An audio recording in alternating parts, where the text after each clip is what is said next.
comenzar diciéndoles esto.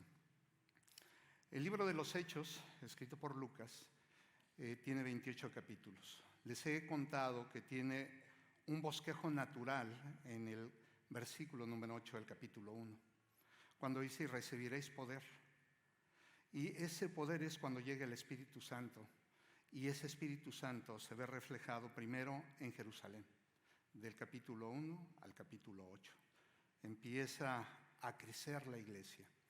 Y después del 9 al 12, que hoy vamos a ver, vemos cómo eso sucede en Judea y Samaria. Y después del capítulo 13 al 28, vemos lo que sucede en el resto del mundo conocido hasta ese momento. Ahora, este es un bosquejo natural que nos sirve como para entender, primero, algo como un panorama del libro de los Hechos. Pero a un lado corre algo muy interesante, que es algo que a veces cuando predicamos llamamos un hilo conductor. Ese hilo conductor, en realidad el único hilo conductor que hay en toda la Biblia es Jesús, es el Evangelio, y ahí está reflejado. Pero Él utiliza cosas bellas como el Espíritu Santo, cómo la manifestación del Espíritu Santo se va dando en el crecimiento de la iglesia, cómo se va dando en el crecimiento de los seres humanos como Pedro, como Juan, como los diáconos que son nombrados, y cómo van creciendo, cómo ese eunuco etíope reconoció el poder de Jesús y quiso que le contaran acerca de ese evangelio. Ese hilo conductor que es el evangelio corre al lado de uno muy bello, que es la oración. No sé si ustedes han leído completo el libro de los Hechos, pero si no lo han hecho, yo les aconsejo, háganlo. Les voy a dar nada más algunos versículos para que ustedes puedan entender sobre el hilo conductor que hoy vamos a estar tocando. Ese hilo conductor lo podemos ver específicamente en la oración, en el capítulo 1, verso 14, cuando los discípulos están unidos en oración. Capítulo 1, verso 24, orando después de elegir a Matías. Capítulo 2, verso 42, todos se dedicaban a orar. Capítulo 3, verso 1, Pedro y Juan van al servicio de oración. Capítulo 4, verso 24, todos juntos alzan su oración a Dios. Capítulo 6, verso 5, entonces los apóstoles pueden dedicarse a la oración. Capítulo 6, verso 6, al imponerles las manos los diáconos, todos oraron. Capítulo 7, verso 59, Esteban oró. Capítulo 8, verso 15, oraron por los nuevos creyentes. Capítulo 8, verso 22, Simón el mago pide que oren por él. Capítulo 9, verso 11, Pedro está orando. Capítulo 9, versículo 40, Pedro se arrodilló y oró frente a Tabita. Capítulo 10, verso 2, Cornelio oraba constantemente. ¿Se dan cuenta? Paralelamente ha estado sucediendo algo al libro de los Hechos. Les voy a dejar una palabra que ustedes deben estar pensando en ella a lo largo de toda la enseñanza. Los mientras. Ustedes saben que cuando se estudia la Biblia, el cómo comienzan los versos o las palabras intermedias son muy importantes tenerlas en mente. Ese pero o mientras es una idea muy clara de lo que está sucediendo en este momento. Vamos a comenzar con los versos 1 al 5. En los versos 1 al 5 empieza justamente señalándonos algo. Los estudiosos de la Biblia dicen que el capítulo 2 es como un paréntesis entre el 11 y el 13. Yo siempre he pensado, no es así. En realidad lo que muestra el capítulo 12 es nuevamente la persecución que se está dando. Y una cuestión muy interesante es que a veces en la iglesia existen dudas que nosotros mismos hacemos que la Biblia se vuelva confusa para nosotros. No es una clase, pero es importante saber, por ejemplo, que comienza diciendo que el rey Herodes apresa a Felipe y ¿a quién más? A Pedro, y mata a Felipe. Ahora, ¿quién es en este caso Herodes? Y es una de las confusiones grandes que hay a veces en la iglesia, entender quién es Herodes. En realidad es uno de tantos Herodes que hemos visto en la Biblia. Es una dinastía. Voy a hacer un pequeño dibujo, no soy muy bueno, pero intentaré hacerlo. Y ustedes van a ver primero a Herodes el Grande.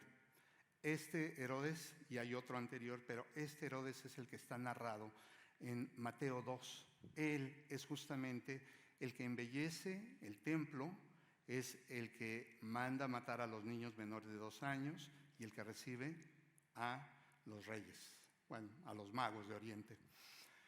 Era muy conocido porque tenía muchas esposas, tuvo 10 esposas, pero hay 3 que son importantes. Maltase I y Maltase II, y hay una en medio que no recuerdo el nombre, pero ellas, lo interesante,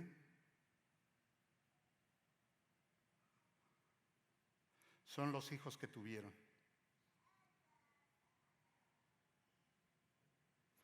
Cada una de estas esposas tuvo, ella, Maltase I, tuvo a Aristóbulo. Aristóbulo es un rey que no está nombrado en la Biblia, pero las otras esposas de Herodes tuvieron a Antipas, ¿recuerdan? Antipas, y tuvieron a Herodes Filipo. Ahora, Herodes Filipo estaba casado con una famosa que era Herodías, ¿se acuerdan? Y Herodías, entre ellos tuvieron una hija que fue Salomé. Esta mujer es famosa porque se va con el medio hermano. ¿Y qué sucede? Que Juan el Bautista le reclama justamente eso. Y es el baile de Salomé que le dice, ¿qué es lo que quieres que te dé? Y le pide la cabeza de Juan el Bautista. Aristóbulo tuvo un hijo que es Agripa I. Este es el de Hechos 12. ¿Ok? ¿Está claro dónde vamos a comenzar? Bien. Dice, por ese tiempo el rey Herodes Agripa comenzó a perseguir a algunos creyentes de la iglesia. Mandó matar a espada al apóstol Santiago, hermano de Juan. Cuando Herodes vio cuánto esto le agradó al pueblo judío, también arrestó a Pedro. Eso sucedió durante la celebración de la Pascua.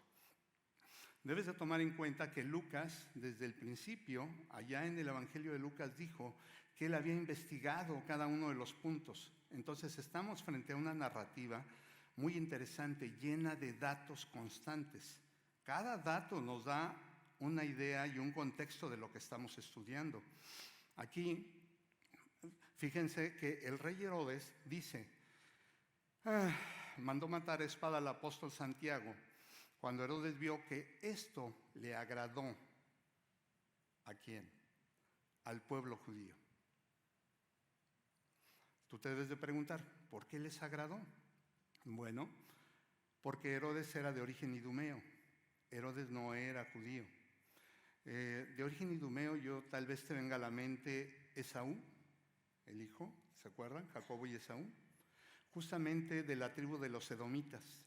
Entonces no era un judío completo y él siempre estaba tratando de congraciarse con los judíos. Cuando ve que matar a Jacobo, el hermano de Juan, los Boanerges, cuando lo manda a matar, esto les agrada. Piensa un momento, ¿por qué les agrada esta situación? Por algo muy sencillo. Recuerden que en el contexto cultural que se está dando la venida de Jesús y después el crecimiento de la iglesia, los judíos decían, no prediquen eso. Y en los primeros capítulos del libro de los Hechos vimos cómo Pedro es encarcelado en 2 ocasiones antes justamente por predicar el evangelio. Y le reclaman, no debes hacer eso, pero él sigue haciéndolo. Entonces aquí entendemos por qué este verso cobra especial importancia en el tema de entender que lo que estaban haciendo los apóstoles era simplemente obedecer a Dios. Una cuestión que es importante entender porque más adelante nos va a cuestionar a nosotros mismos cómo estamos obedeciendo a Dios. Dice aquí, también arrestó a Pedro. Eso sucedió durante la celebración de la Pascua. ¿Por qué a Lucas le sería importante señalarnos que era en el tiempo de la Pascua? ¿Les suena como parecido? Encarcelado, juzgado, en tiempo de Pascua y a punto de morir. ¿A quién le suena? A Jesús.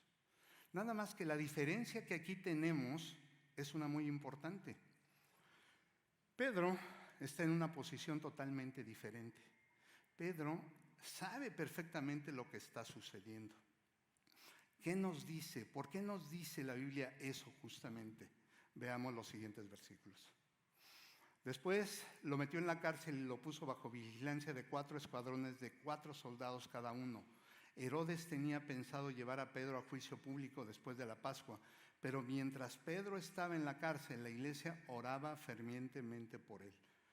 Aquí, algunos puntos que tenemos que resaltar.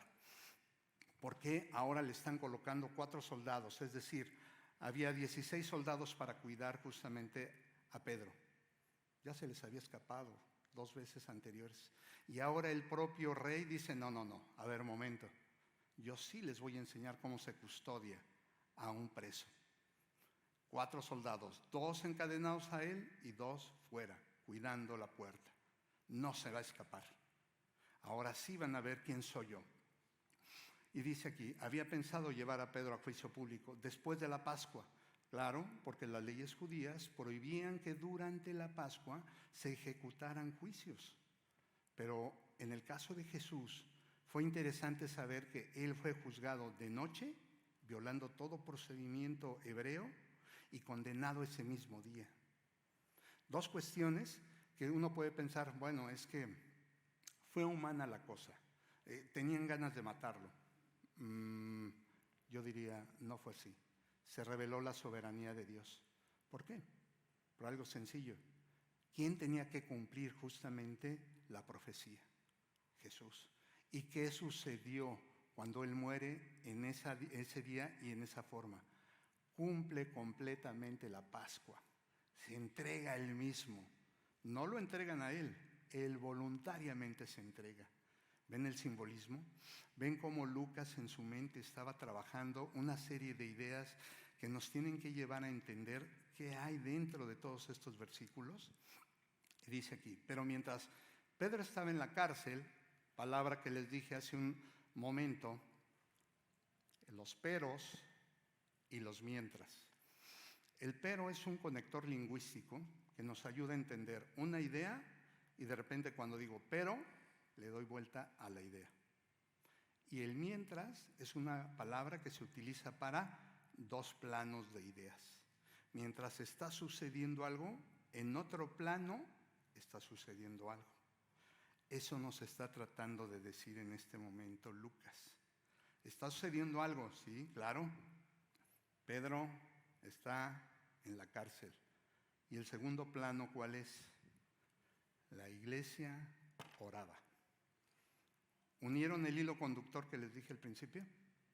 ¿Vieron cómo el Espíritu Santo se está moviendo físicamente en el cuerpo de las personas llevándolos a orar? Qué interesante, porque eso es lo que nos da el contexto para los siguientes versículos. Dice el 6, la noche antes de ser sometido a juicio Pedro dormía sujetado con 2 cadenas entre 2 soldados, otros hacían guardia junto a la puerta de la prisión. Y aquí cuando leemos ese versículo, la verdad es que a veces uno simplemente dice, pues antes de que sea juicio, pues lo están custodiando. En realidad no es ese lo que nos está diciendo el versículo. En la versión Reina Valera, voy a marcar esta parte, otros hacían guardia, pero en la versión Reina Valera dice que cuando Herodes le iba a sacar, aquella misma noche estaba Pedro durmiendo, entre los 2 soldados sujeto con 2 cadenas y los guardias delante de la puerta custodiaban. Ahora, esta palabra en el griego es una palabra que se llama tereo. Y tereo se utiliza en el Nuevo Testamento 9 veces para indicar solamente que Dios es el que está custodiando, guardando. Entonces, lo que en la mente de Lucas estamos descubriendo es que además de que físicamente hay algo que está sucediendo, mientras eso sucede, espiritualmente está sucediendo otra cosa. ¿Cuál? Dios está cuidando la vida de Pedro. Entonces, Qué interesante es cuando vas escudriñando poco a poco la Escritura y te está diciendo cómo estás viendo tú tu vida presente y cómo estás viendo tu vida espiritual. ¿Cómo está caminando? ¿Son congruentes las dos? ¿O tú caminas físicamente de una forma y externamente te manejas de una forma y cuando llegas a la iglesia te manejas de otra forma?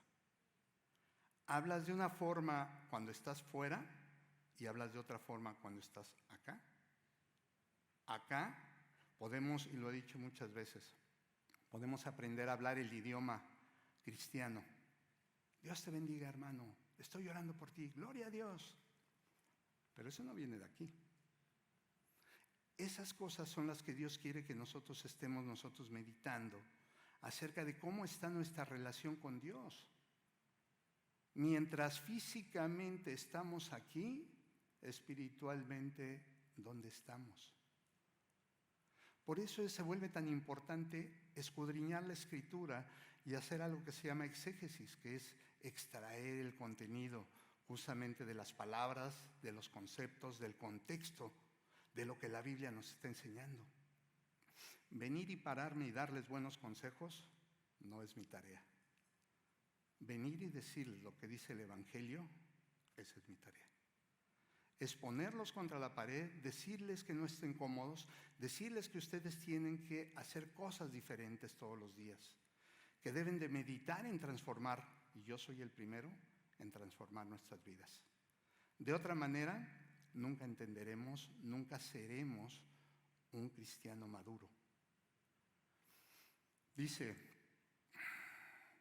aquí viene, yo les decía un momento, la primera vez a mí me hacía reír, pero después me hizo llorar, ver cómo está mi condición. Dice del verso 7 al verso 10 y lo voy a leer.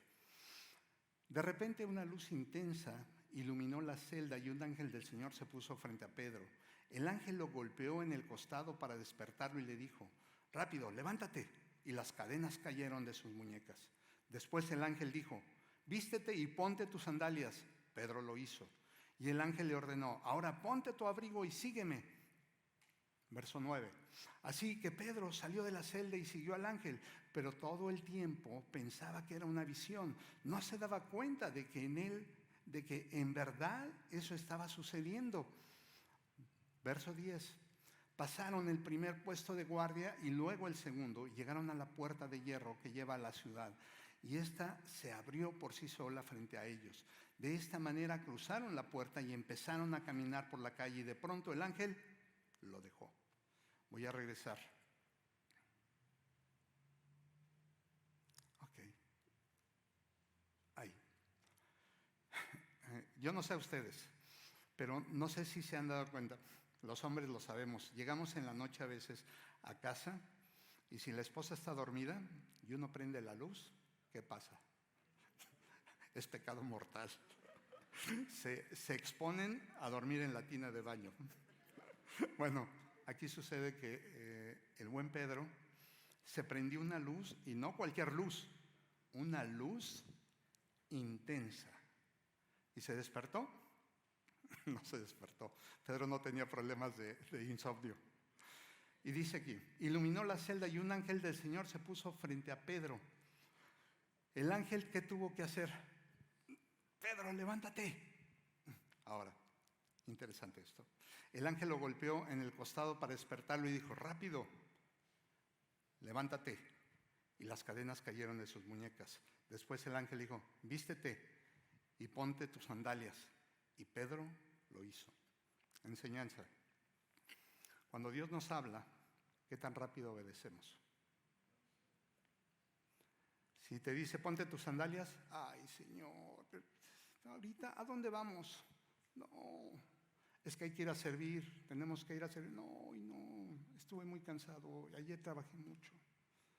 La forma en que tenemos de responder al Señor es una forma a veces inadecuada. Y no porque sea malo estar cansado. Eso no tiene nada que ver con esto. Tiene que ver con el interior de nosotros mismos. Tiene que ver con lo que somos. De esa manera podemos evaluar qué tanta madurez ¿O qué tanto estoy disfrutando mi relación con el Señor? Si yo al venir digo, estoy cansado, como lo dijo en este momento Brandon, y me vino eso a la mente, me duele todo el cuerpo. Pues sí, pero eso es lo bello del Evangelio. Eso es lo bello de servirle a Dios. Que te puede doler todo el cuerpo, que puedes estar molido, pero vienes a servirle, vienes a entregarte, vienes a desgastarte en Él. Eso es lo bello de amar a un Dios que todo lo sabe, todo lo puede, todo lo conoce. Es un Dios enorme. Y luego dice, así que Pedro salió de la celda, siguió al ángel, pero en todo el tiempo pensaba que era una visión y se daba cuenta de que en verdad eso estaba sucediendo. Ya leímos el verso 10 y pasamos al verso 11. Finalmente, Pedro se volvió en sí. ¿De veras es cierto?, dijo. El Señor envió a su ángel, me salvó de Herodes, de que los líderes judíos tenían pensado hacerme. Cuando se dio cuenta de esto, fue a la casa de María, la madre de Juan Marcos, donde muchos se habían reunido para orar. Otra vez, la reunión de oración que viene es importante para nosotros. La reunión de oración es un momento en el que podemos aprovechar para que como comunidad vengamos y hablemos con el Señor. No para que nos vean que somos cumplidos. Venimos a adorar a nuestro Señor. Venimos como comunidad a mostrarle cuánto le amamos porque Él nos ha amado primero. Es respuesta solamente a una vida congruente con el Señor. Y dice aquí, verso 13. Tocó a la puerta de entrada y una sirvienta llamada Rode, traducido su nombre significa Rosa, fue a abrir. Cuando ella reconoció la voz de Pedro, se alegró tanto que en lugar de abrir la puerta corrió hacia adentro y les dijo a todos, Pedro está a la puerta. Oigan, de veras que me moría de risa al principio porque decía, ¿cómo? Llega Pedro en la noche. El ángel sabía que tenía que ponerse su abrigo. Así es que ponte el abrigo porque te van a dejar allá afuera esperando. Se pone el abrigo, llega y toca y me imagino la escena. ¿Quién? Pedro. ¿Quién? Pedro. Pedro. Y corre hacia adentro. Y Pedro se queda en la puerta esperando. Rosa, ábreme. Ok, tal vez nos reímos, pero lo que significa no nos va a gustar. Porque dice aquí, ¿estás loca?, le dijeron.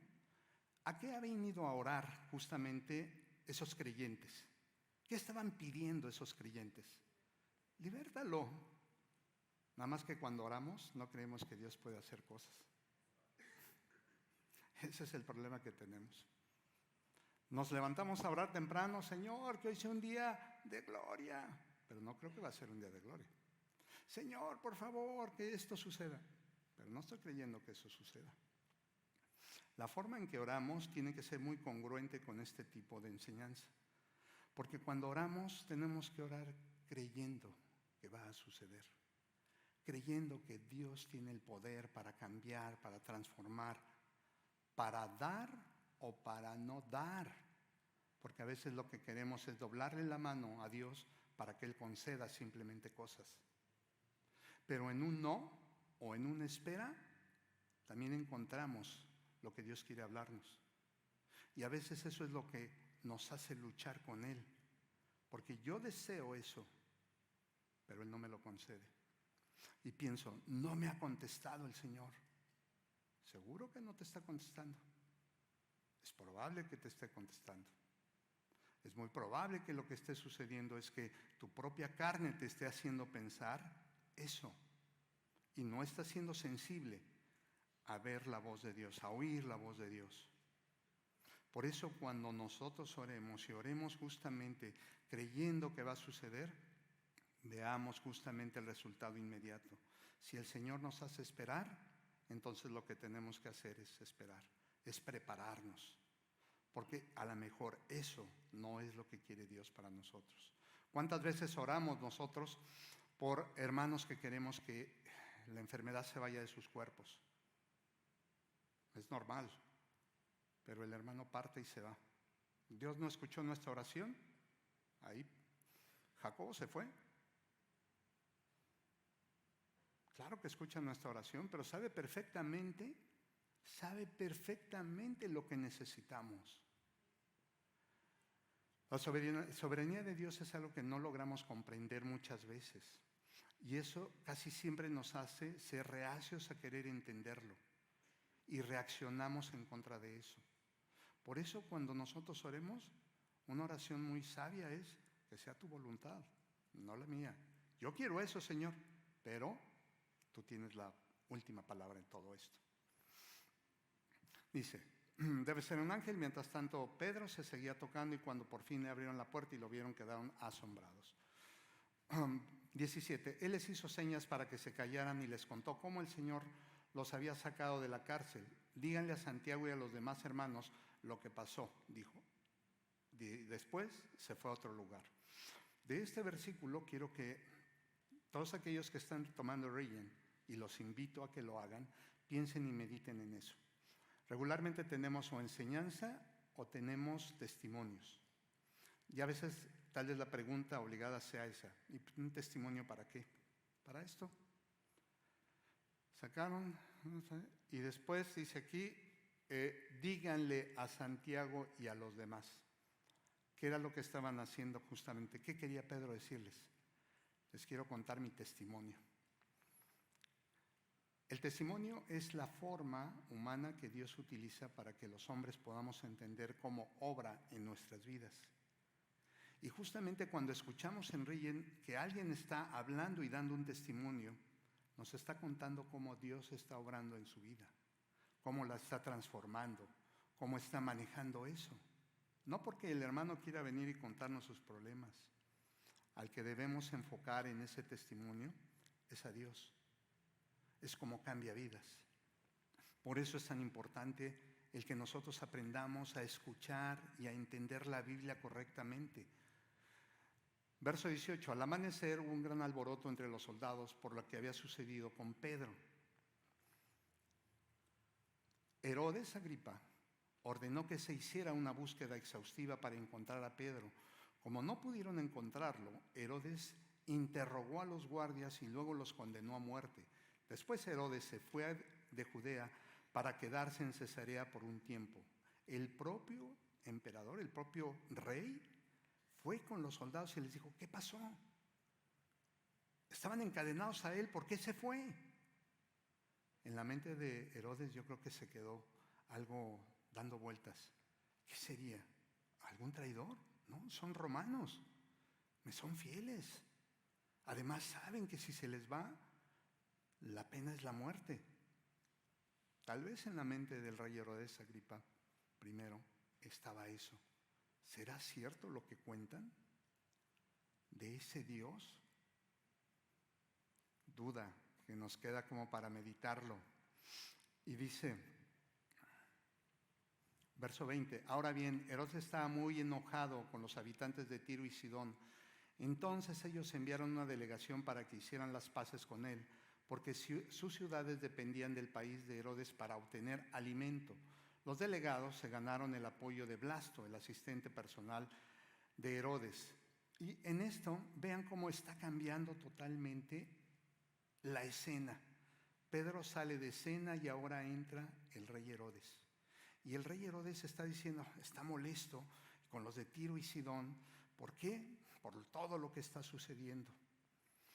Y una cuestión muy importante que no hemos platicado es el hecho de que Herodes viene de una dinastía de pecado. De su abuelo, de su bisabuelo, todos pecaron.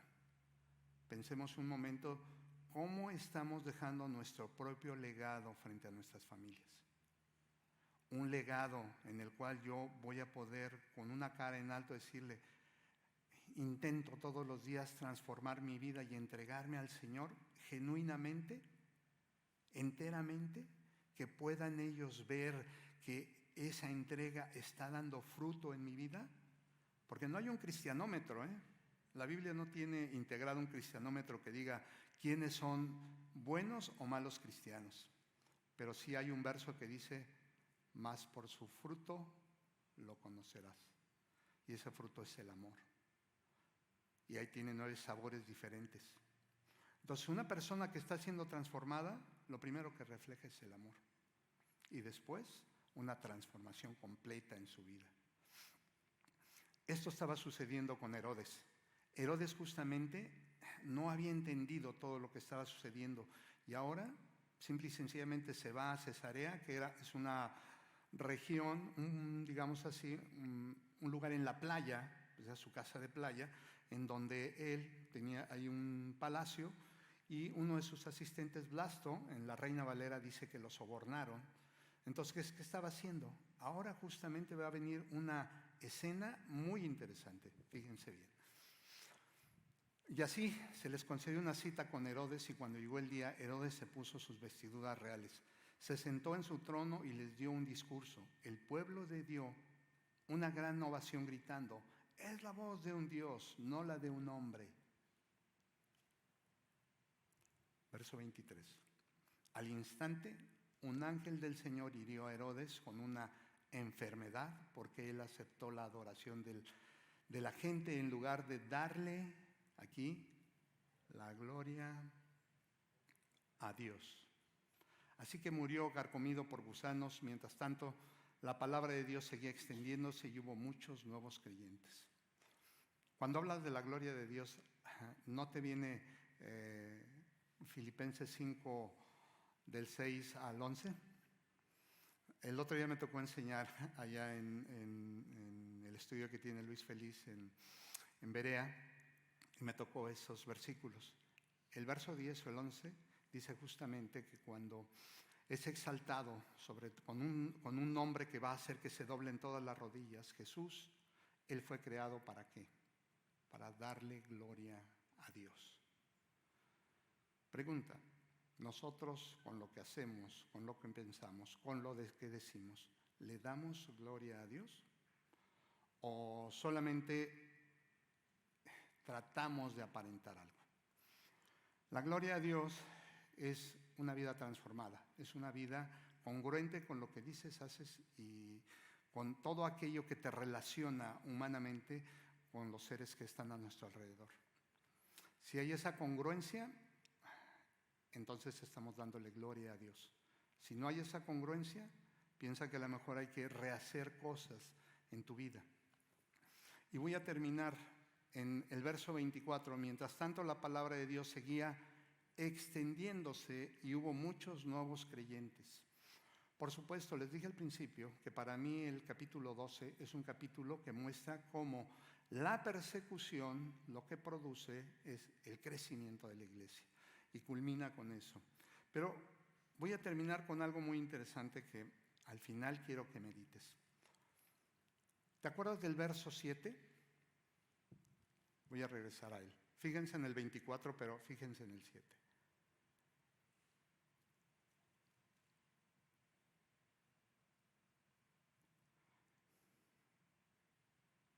Ok. De repente, una luz intensa iluminó la celda y un ángel del Señor se puso frente a Pedro. El ángel lo golpeó. ¿Ok? Un ángel lo golpeó.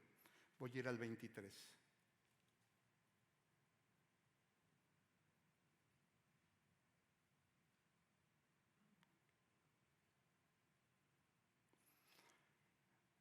Ok. Mientras tanto dice aquí, al instante un ángel del Señor lo hirió.